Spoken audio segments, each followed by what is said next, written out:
Assalamualaikum warahmatullahi wabarakatuh. Selamat pagi, selamat siang, selamat sore, dan selamat malam bagi taruna-taruni pengolahan hasil laut, Politeknik Kelautan dan Perikanan Jembrana. Jadi, sekarang kita akan mempelajari materi penyedap rasa dan aroma dari mata kuliah bahan pembantu dan bahan tambahan pangan. Oke. Nah, jadi sebelum kita masuk ke materinya lebih dalam, kita baca dulu beberapa pengertian istilah dari SNI ya. Kalau kita baca SNI, itu ada istilah yang namanya penguat rasa atau flavor enhancer. Nah, flavor enhancer itu adalah jenis bahan tambahan pangan. Oke, bahan tambahan pangan yang tujuannya itu untuk memperkuat atau memodifikasi rasa dan atau aroma. Jadi si bahan tambahan ini atau BTP ini bisa hanya memodifikasi rasa saja atau juga rasa dan aroma begitu. Atau bahkan bisa memodifikasi atau memperkuat aroma. Jadi bisa salah satu atau keduanya. Jadi intinya si bahan pangan itu sudah memiliki rasa tersebut, tetapi ditambahkan BTP penguat rasa biar apa? Biar lebih kuat rasa dan aromanya atau untuk memperbaiki aroma dan rasa yang ada di bahan pangan tersebut tanpa memberikan aroma dan rasa yang baru.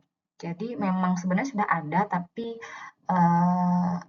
intensitasnya rendah gitu. Contoh ada monosodium glutamat, ada dinatrium 5 guanilat, asam 5 inosinat, dan berbagai jenis lainnya. Bisa dicari di SNI, dibaca di SNI atau di referensi lain. Lalu ada istilah perisa. Perisa ini kalau bahasa Inggrisnya flavor. Flavor itu adalah jenis BTP, dia berupa preparat konsentrat yang bisa ditambahkan dengan ajudan atau tanpa ajudan. Oke, ajudan perisa. Dan tujuannya buat apa? Sama untuk memberikan flavor, kecuali rasa asin, manis, dan asam. Oke, dan biasanya flavor ini bukan untuk dikonsumsi secara langsung dan tidak diperlakukan sebagai bahan pangan, tetapi hanya bahan tambahan saja. Oke, nah flavor atau perisa itu adalah gabungan antara rasa, ada aroma, dan ada karakter khas dari suatu bahan. Tuh, itu istilah flavor. Jadi flavor itu kalau dibilang apakah dia memberikan hanya rasa, memberikan aroma, tidak. Tapi di sebenarnya flavor itu kompleks ya, kombinasi dari rasa, ada aroma, dan karakter khas dari suatu produk. Nah, tadi kita menyebutkan istilah ajudan perisa atau flavor adjunct. Nah, itu apa sih? Flavor adjunct itu adalah suatu bahan tambahan, dia jenis BTP juga, yang biasanya diperlukan untuk melarutkan, untuk membuat, untuk mengencerkan, menyimpan, dan menggunakan perisa. Jadi kalau tanpa ajudan perisa, si perisa yang mau kita tambahkan itu tidak bekerja secara efektif. Tuh. Kemudian ada juga jenis pelarut pengekstraksi. Ini jenis pelarut yang digunakan dalam proses ekstraksi suatu bahan yang mau kita jadikan perisa. Biasanya ini berasal dari bahan alami. Oke. Tapi biasanya si pelarut ini, pelarut pengekstraksi akan terdapat residu di dalam bahan perisanya karena dia akan berfungsi sebagai pelarut. Pasti akan ada residu. Nah, BTP perisa khususnya menurut BPOM, Peraturan BPOM nomor 13 tahun 2020 itu ada dua jenis. Ada bahan pembuat perisa dengan ajudan perisa dan tanpa ajudan perisa. Jadi ada kok BTP yang bisa jalan tanpa ajudan perisa, tapi ada juga BTP perisa yang butuh ajudan perisa biar dia lebih efektif. Oke, nah ajudan perisa itu bisa berasal dari bahan baku, dari bahan tambahan atau pelarut. Nanti coba dilihat dari SNI 017152 tahun 2006, khususnya di tabel 19 dan tabel 20. Itu banyak sekali ajudan perisa yang Tentunya tidak bisa kita jelaskan satu persatu di materi ini ya. Dibaca sendiri. Kemudian, menurut SNI 017152 tahun 2006, ada beberapa jenis bahan pembuat perisa. Jadi bahan perisa itu bisa dibuat dari bahan-bahan ini. Kita menggunakan BTP bisa berasal dari bahan-bahan ini. Ada 7 bahan sumber pembuatan perisa. Jadi bisa berasal dari senyawa perisa alami, bisa berasal dari bahan baku yang memiliki aromatik alami, ada juga berasal dari preparat perisa, bisa juga berasal dari perisa asap, bisa berasal juga dari senyawa perisa identik alami atau dari artifisial, dan bisa juga berasal dari perisa hasil proses panas. Nah, ini akan kita jelaskan satu persatu di slide berikutnya. Untuk bahan tambahan pangan perisa yang kita dapatkan dari senyawa perisa alami, ini biasanya berasal dari melalui proses fisik mikro ataupun enzimatis, dan biasanya menggunakan bahan-bahan alami, baik dari tumbuhan atau hewan yang bisa kita ekstrak gitu ya, atau bisa kita langsung gunakan ditambahkan langsung. Nah, jadi untuk konsumsinya sebenarnya tidak ditujukan untuk konsumsi langsung senyawa perisa alami, tetapi ditambahkan untuk meningkatkan aroma atau rasa ataupun aroma dan rasa dari produk yang kita olah gitu. Misalnya ada trimetilamin atau TMA, itu kan menunjukkan aroma khas ikan laut ya, kan selalu ada di ikan laut, khususnya di ikan laut dalam. Ada juga dimetil sulfida. Ini juga aroma-aroma khas ikan laut, aroma rumput laut yang juga biasanya banyak sebenarnya kita temukan di ikan-ikan laut dalam. Ada juga metional. Nah, metional ini BTP berasal dari kentang ya. Jadi diekstrak dari kentang matang. Jadi aromanya tuh ya kentang matang. Dan sebagainya. Intinya senyawa perisa alami ini kita mendapatkan bahan tambahan perisa ini berasal dari bahan-bahan baku yang alami. Ya, alami benar-benar alami gitu, berasal memang ada tumbuhannya. Misalnya tadi contohnya ikan TMA dari ikan laut gitu. Dimethyl sulfida ya dari rumput laut.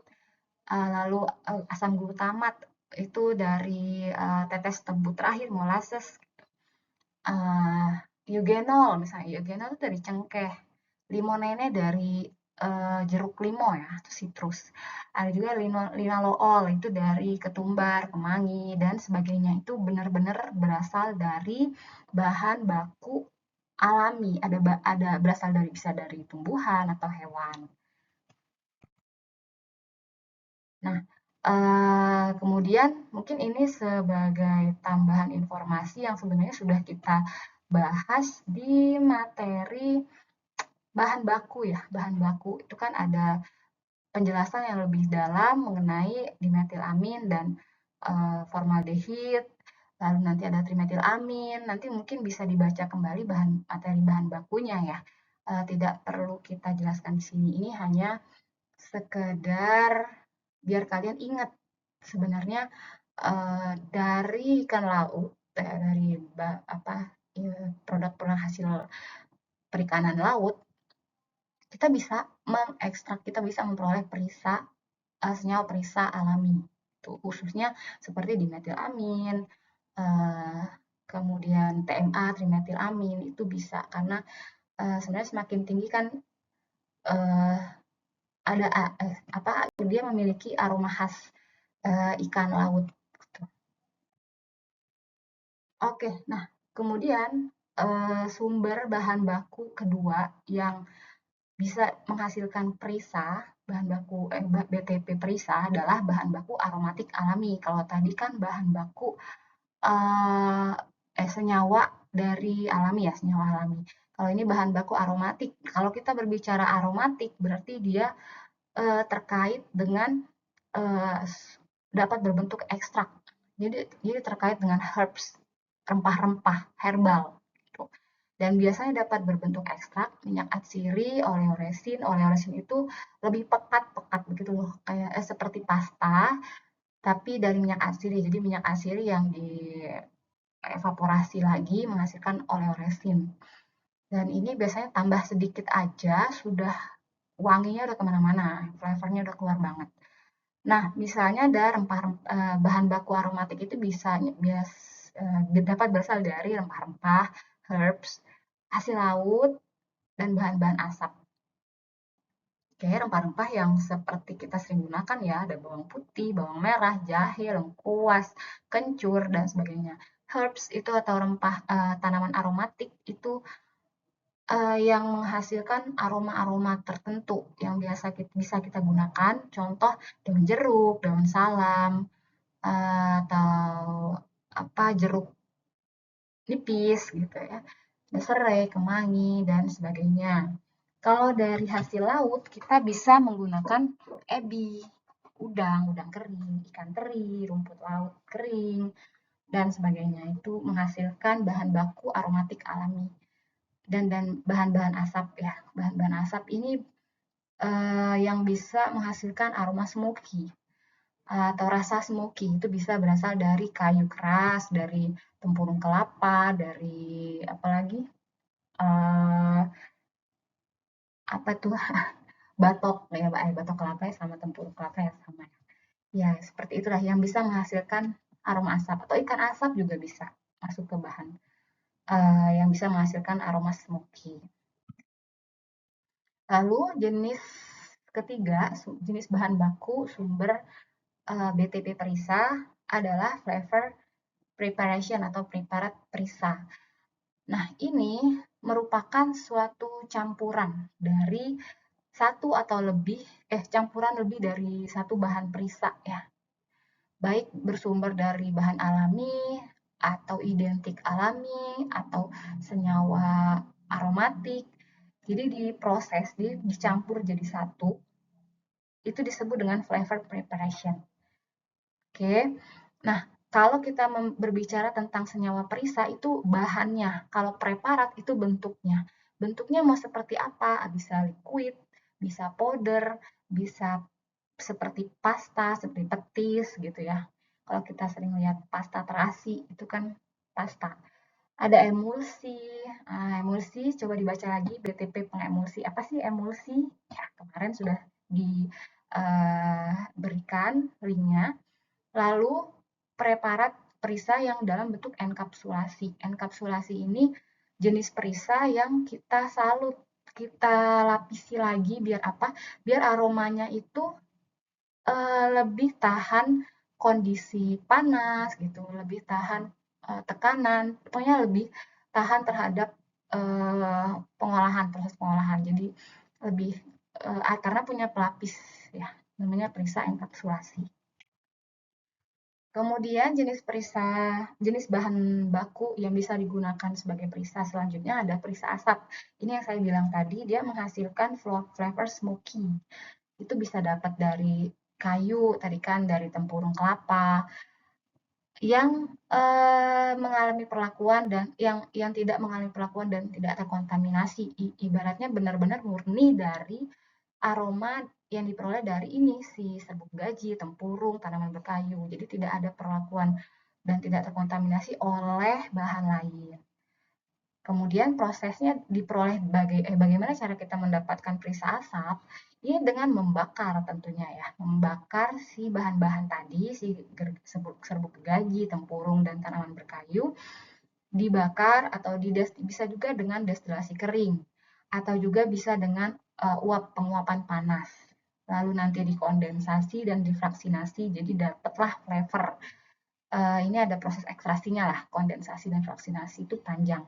Kalau kita umumnya tahu yang gampang adalah ya pembakaran.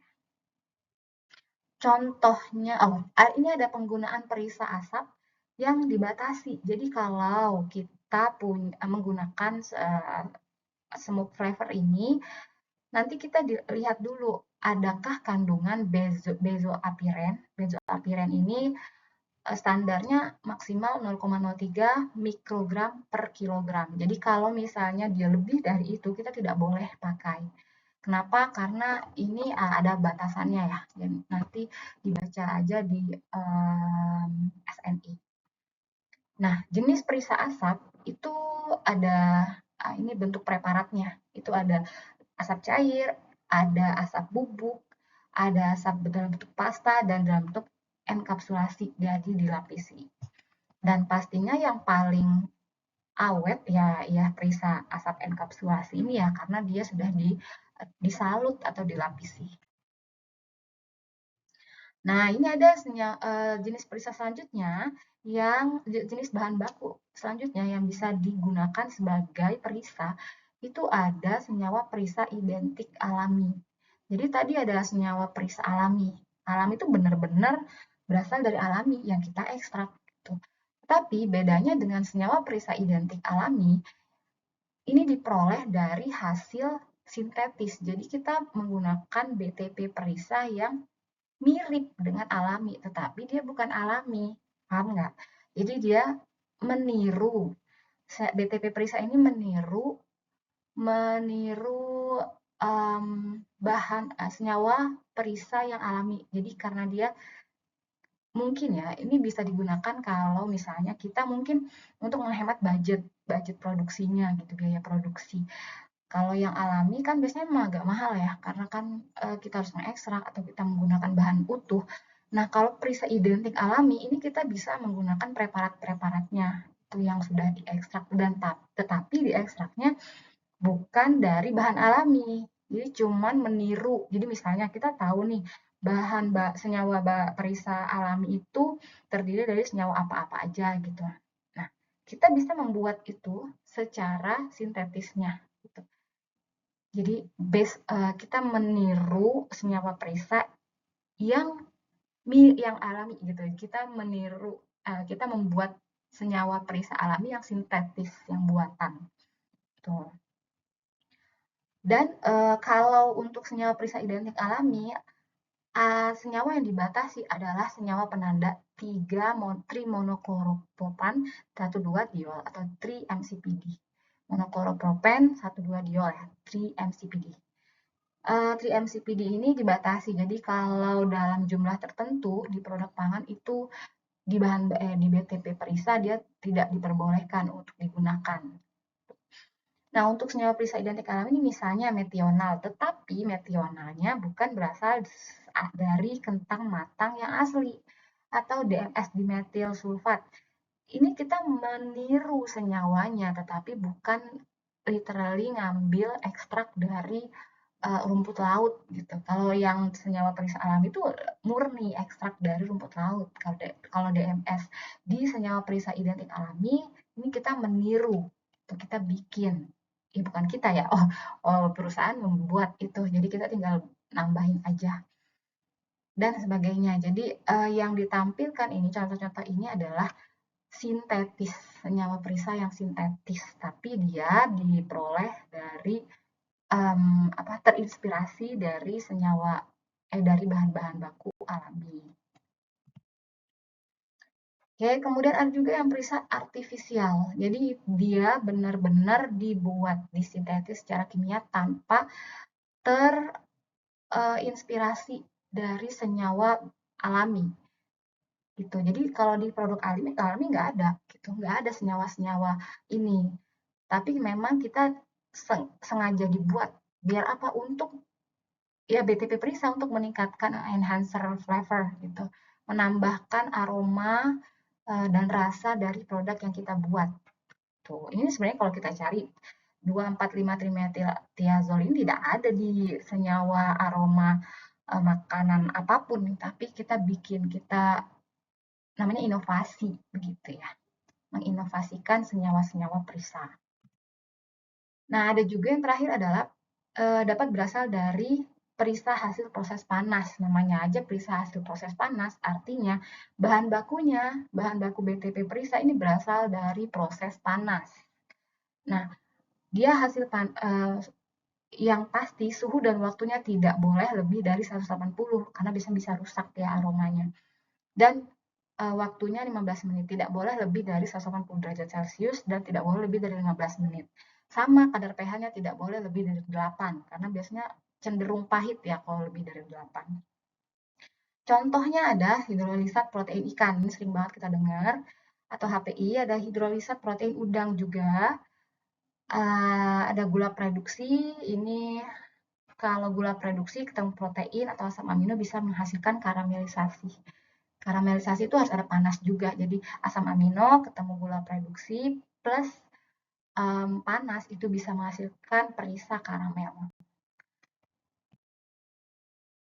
Nah, kemudian menurut BPOM, peraturan BPOM nomor 13 tahun 2020, ada beberapa kelompok perisa berdasarkan sumber dan proses pembuatan perisanya. Jadi ada perisa alami, perisa identik alami, dan perisa artifisial. Jadi kalau alami ya berarti dia berasal dari alami. Ya, kalau perisa alami, ini tadi intinya dia berasal dari senyawa-senyawa yang alami, berasal dari diekstrak dari bahan baku alami. Dan kalau kita lihat bahan BTP perisa alami, pastikan dia tidak boleh mengandung senyawa perisa yang identik alami ataupun senyawa perisa artifisial, jadi benar-benar alami. Jadi kalau perisa alami bisa terdiri dari lebih dari satu senyawa perisa alami sendiri dengan tambahan atau tanpa bahan baku aromatik alami, preparat perisa dan perisa asap. Intinya dia berasal dari yang alami-alami saja. Kalau yang identik alami dia berasal dari satu boleh dari satu atau lebih dari satu senyawa perisa yang identik alami dicampur. Oke, intinya dia yang identik alami dan dia tidak boleh mengandung senyawa perisa yang artifisial. Tidak boleh karena dia identik alami. Kalau yang artifisial dia tentunya terdiri dari satu atau lebih dari satu senyawa perisa yang artifisial ya, khusus artifisial saja. Ini kelompok perisa berdasarkan sumber dan proses pembuatan perisa menurut peraturan BPOM nomor 13 tahun 2020. Nah, bagaimana cara kita menggunakan perisa? Perisa itu bisa kita gunakan bersama-sama, dicampur dengan perisa lain, ataupun digunakan secara tunggal dalam proses pengolahan kita.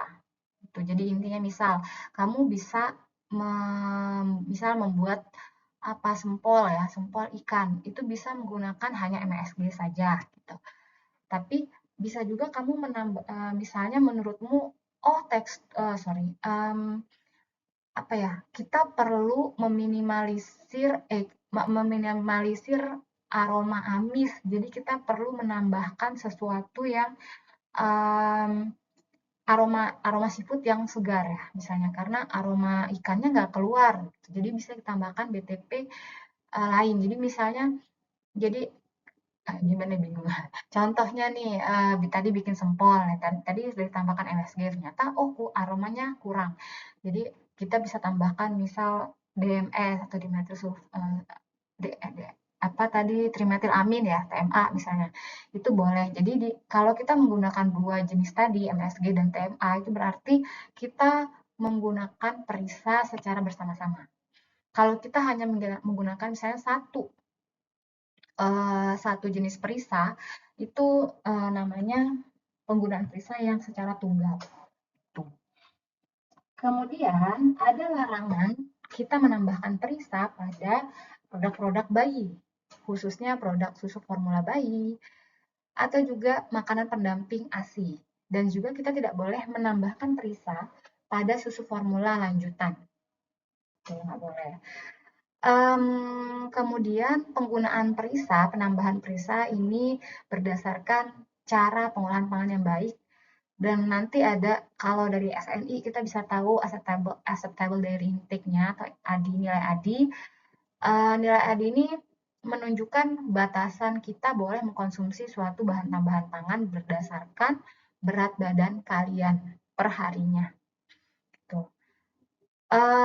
Kemudian, nah ini ada beberapa contoh perisa yang tidak boleh ditambahkan langsung ke dalam produk pangan, tetapi masih boleh ditemukan di produk pangan alami atau sebagai akibat kita menambahkan perisa alami.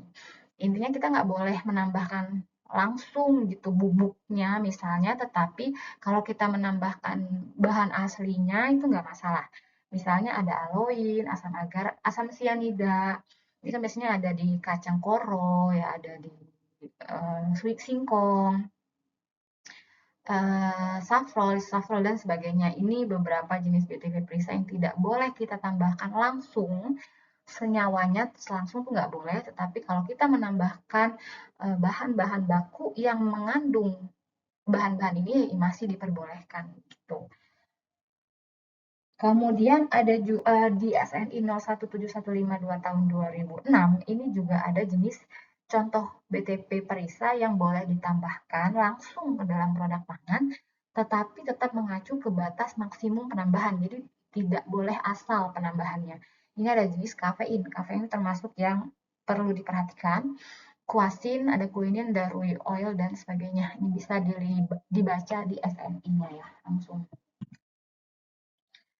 Kalau tadi bahan tambahan perisa yang perlu diperhatikan penggunaannya, kalau yang ini dilarang sama sekali sebagai perisa. Ada namanya dulcamara atau solanum dulcamara. Ini dia biasanya digunakan kalau dulu ya, digunakan untuk mengawetkan pie dan selai. Tapi ternyata dulcamara ditemukan mampu menyebabkan vertigo, kita keracunan, dan lumpuh sistem syaraf pusat, bahkan kematian. Atau kalau bahasa Inggrisnya bittersweet nightshade. Nah, itu nggak boleh ya. Ada juga kokain, tentu saja tidak boleh kokain ya. Kokain kan termasuk drug ya. Lalu ada nitrobenzen. Nah, nitrobenzen ini memiliki aroma seperti almond, kacang almond. Tetapi dia ini bisa menyebabkan mual, muntah, dan sebagainya. Ada sinamil antranilat. Dia memiliki aroma buah-buahan, tapi dia bersifat karsinogenik ya, menyebabkan kanker. Ada dihidrosafrol. Dia perisa root beer. Ini root beer itu yang sejenis minuman yang berasal dari akar-akaran. Jadi kalau kita bisa bilang rasanya seperti sarsaparilla lah gitu ya. Tapi kalau sarsaparilla itu kan berasal dari herbal sebenarnya. Nah, kalau ada tambahan dihidrosafrol itu tidak boleh. Ya, coba dicek tuh minuman-minuman kalian ada nggak dihidrosafrolnya. Kalau ada, hindari. Terus ada biji tonka. Biji tonka ini punya aroma manis. Nah, vanila itu memiliki aroma manis. Ada almond. Vanila, almond itu menghasilkan aroma-aroma manis. Tetapi dia menyebabkan beberapa jenis penyakit lah ya. Bahkan dia menyebabkan insomnia, mencegah pembekuan darah, dan kerusakan hati, sirosis. Ada minyak kalamus, ada minyak tansi, dan minyak sasafras. Nanti dicoba cari tahu deh, itu kenapa sih dilarang sebagai perisa. Ya. Nah, menurut peraturan BP POM nomor 13 tahun 2020, ini yang perlu diperhatikan. Tadi kan sudah dijelaskan di sebelumnya ya, ada kafein, kuasin, kumarin. Nah, ini lebih lengkapnya dibaca lagi bisa di peraturan BP POM ataupun di SNI. Nah, kalau kalian menggunakan perisa dalam produk olahan kalian, maka perlu dicantumkan labelnya di kemasan. Bagaimana mencantumkannya? Mencantumkannya tuh minimal harus ada nama kelompok perisa yang kalian gunakan. Nih, nama kelompok perisa. Ya, contoh. Nah, ini ada keterangannya. Kalau kalian menggunakan BTP tunggal atau satu jenis BTP, maka tuliskan jenis golongan BTP-nya, oke, dan nama jenis BTP. Misal, BTP pengembang. Namanya apa? Namanya natrium bikarbonat. Gitu. Atau kalau kalian menggunakan BTP campuran. Pengembang ini kan bukan aroma ya. Nah, ini ada perisa nih. Contoh, bahan tambahan perisa plus kelompok perisa. Dan dituliskan dia apakah alami atau sintetis. Misal, bahan tambahan pangan. Nah, ini menurutkan bahan tambahan pangan, jenisnya apa? Perisa. kelompok perisa sintetik. Sintetik apa? Apa yang digunakan?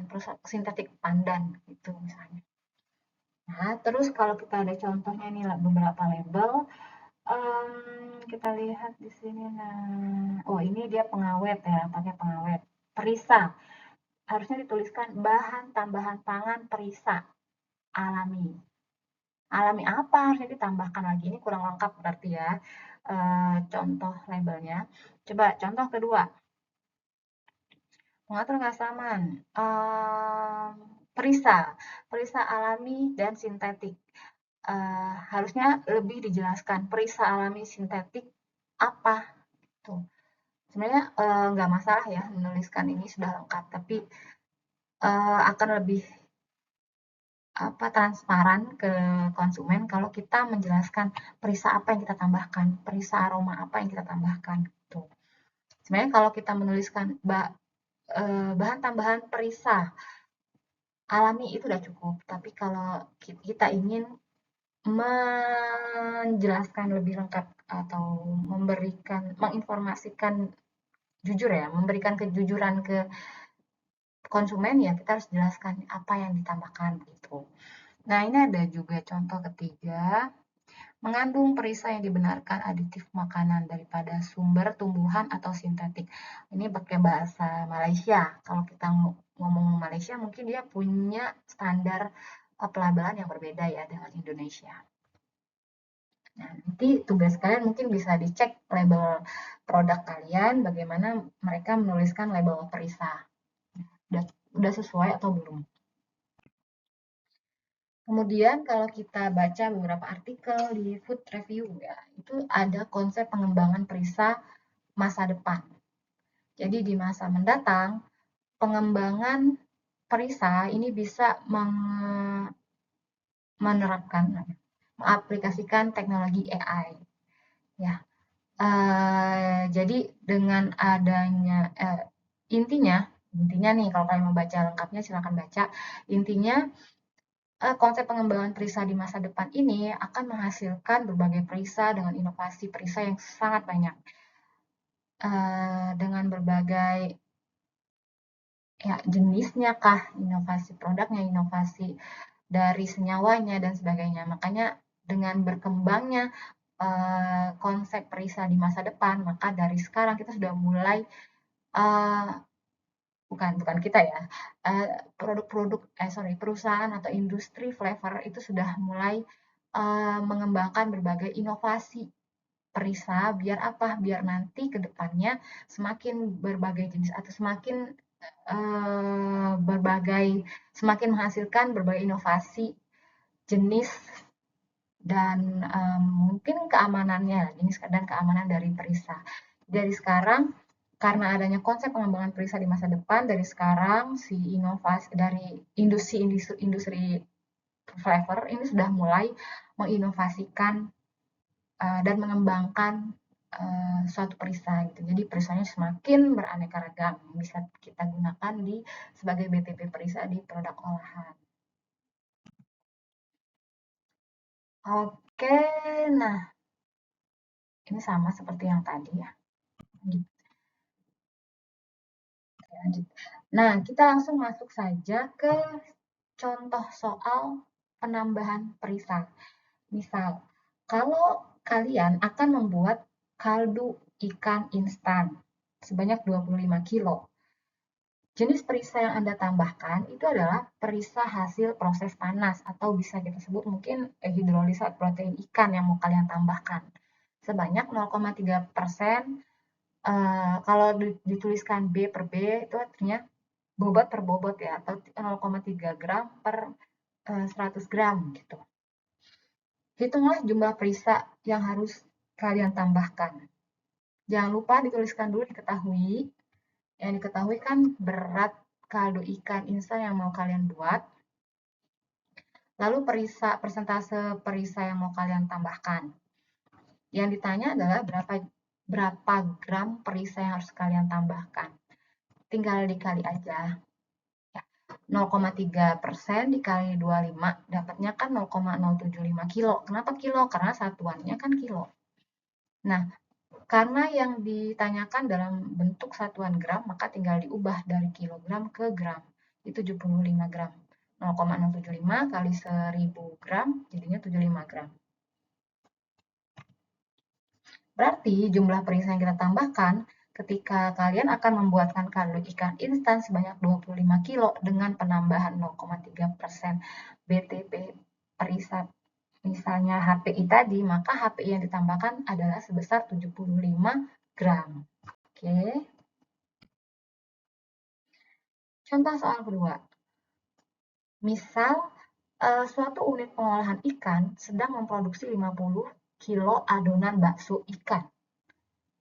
Kemudian, berdasarkan standar resep perusahaan, perlu menambahkan MSG sebanyak 0,2 gram, 0,2% dari total bobot adonan. Berapakah jumlah MSG yang harus ditambahkan? Sama seperti yang tadi, tinggal dikali aja, ya kan? Tulis dulu diketahuinya, ada total adonan dan dosis MSG yang ditambahkan. Yang ditanya jumlah MSG-nya. Jadi 0,2% dikali 50 kilo sama dengan 0,1 kilo. Karena yang ditanyakan adalah dalam satuan gram, maka tinggal dikali 1000. 0,1 kali 1000 sama dengan 100 gram.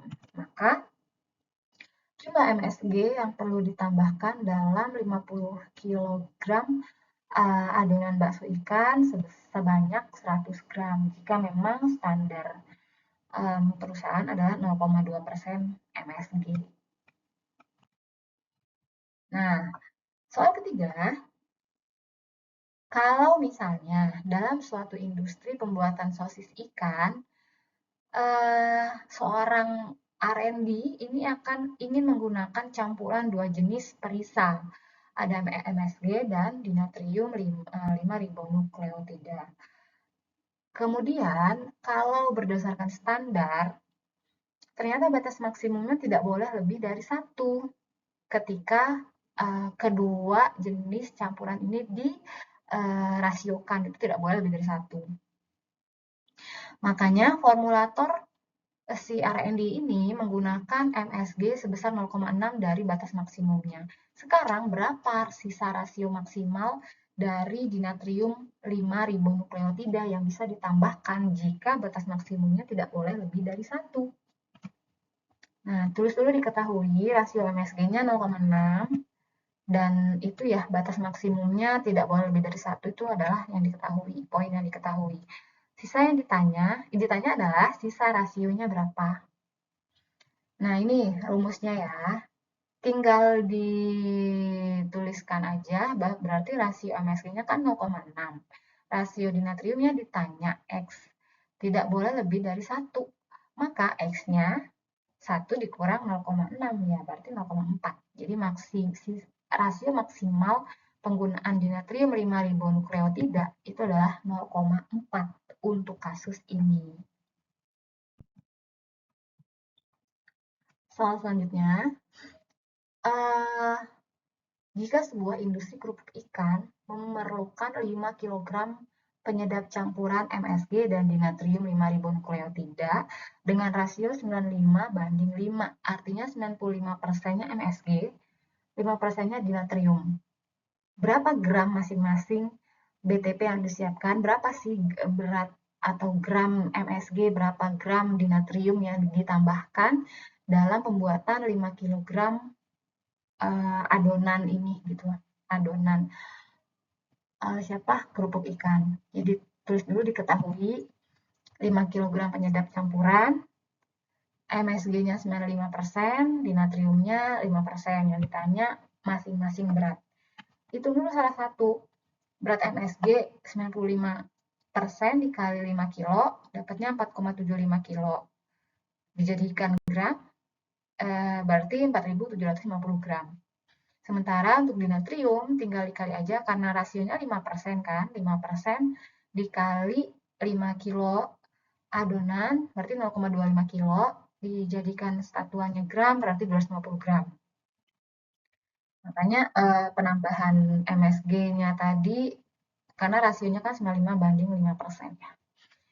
Oke, Mungkin itu saja materi bahan tambahan tentang perisa ini. Semoga bermanfaat dan mohon dapat ditonton ulang dan dipahami ya, karena karena akan ada di UTS masuk ya materi ini. Jadi perlu difahami, pelajari lagi proses perhitungannya bagaimana. Gitu. Kalau masih ada yang ingin ditanyakan, silakan ditanyakan di kolom komentar atau di add link. Gitu. Terima kasih atas perhatiannya. Selamat pagi, selamat siang, selamat sore, dan selamat malam. Wassalamualaikum warahmatullahi wabarakatuh.